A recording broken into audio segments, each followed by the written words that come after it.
Hello, folks. Donald Brooks with you. A game. And you know, I'm at one of my favorite places. I might as well say my favorite place because I come here so often. Don's. But this time, I'm not alone. I have a return guest. And she's eating, what are you eating? Hi, y'all. I'm having the pulled pork sandwich with chips and a drink combo. Amazing. So good. She's something. Oh, by the way, she's still working on her doctorate. Is that correct? That is correct. She's a smart cook. So I didn't even tell her what the subject is going to be about as I eat my ribs. But, Katie? Yes. I'm The nervous. subject is, she's nervous. I did a Dawn Brooks show on Black History Month. Uh-huh. And there's a lot of people, which I don't agree, but that's not the point. I want your view. Do you think we need to have, yes, I'm going to say it, a White History Month? Oh. Expound on that, because a lot of white folks think that. You know that. Yes, I do know that very well. The floor is yours. Thank you.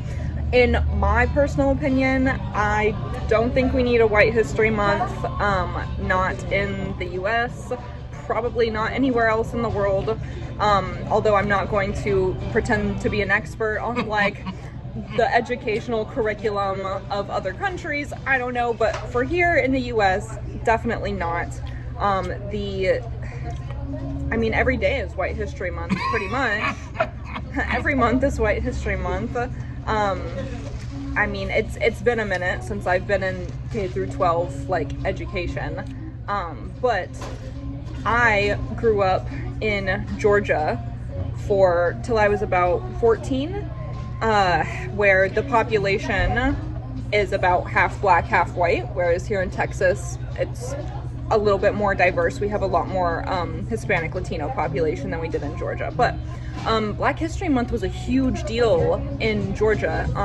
In our public schools, we actually it wasn't just, oh, it's Black History Month and that's kind of it. It was every day or every week during Black History Month, we would learn about a new figure, or we would have some kind of reading or project or something that we were doing. It was a lot more integrated into the education in Georgia than it was in Texas. And then that was I don't even know how many years ago, 15 plus years ago. I don't even know how old I am or how long it's been since I was a child. She knows how old she is. I promise she does. She's a woman. So I say all that not even knowing if that is still true in Georgia today. It's not to draw a comparison between Georgia and Texas. It's to make a note about how it seems like it's being slowly given less importance throughout time. And I think that's very dangerous. Anyway, no, we don't need a White History Month because every month is White History Month. Well, my thoughts on that is this. If we did have a White History Month, are they going to tell the truth? Or are we going to make all white folks heroes and the Indians are bad guys, the blacks are bad guys?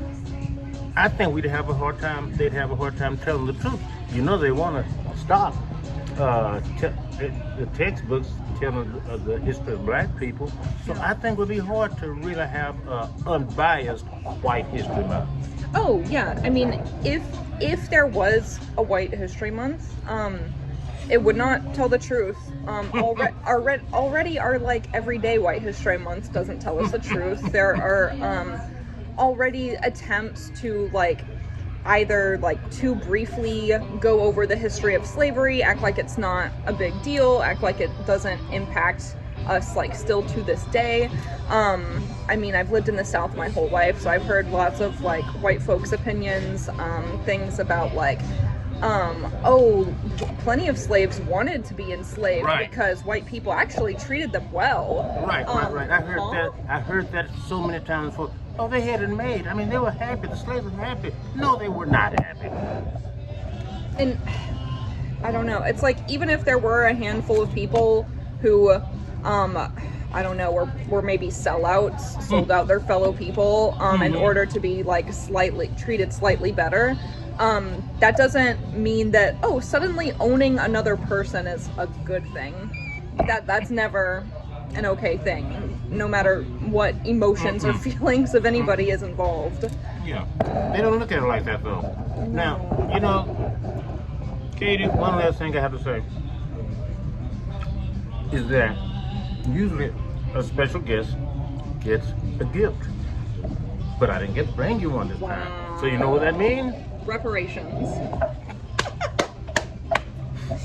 What that means is, Katie, I insist that you get a dessert of your choice and one to take with you. Oh my goodness! Well, thank you. I will allow it since it's your show, Mr. Brooks. Otherwise, I should be treating you this month. No. Do y'all want her to come back? I can tell you do once you come back. Thank you. Well, I hope to be back. And the creator of the show, of course, is Tommy. So, Tommy, you asked me what was her degree and what is her studies. I'm gonna let her tell you in her own words in case I forget. So, my major is communication studies. There are lots of different subdisciplines within it.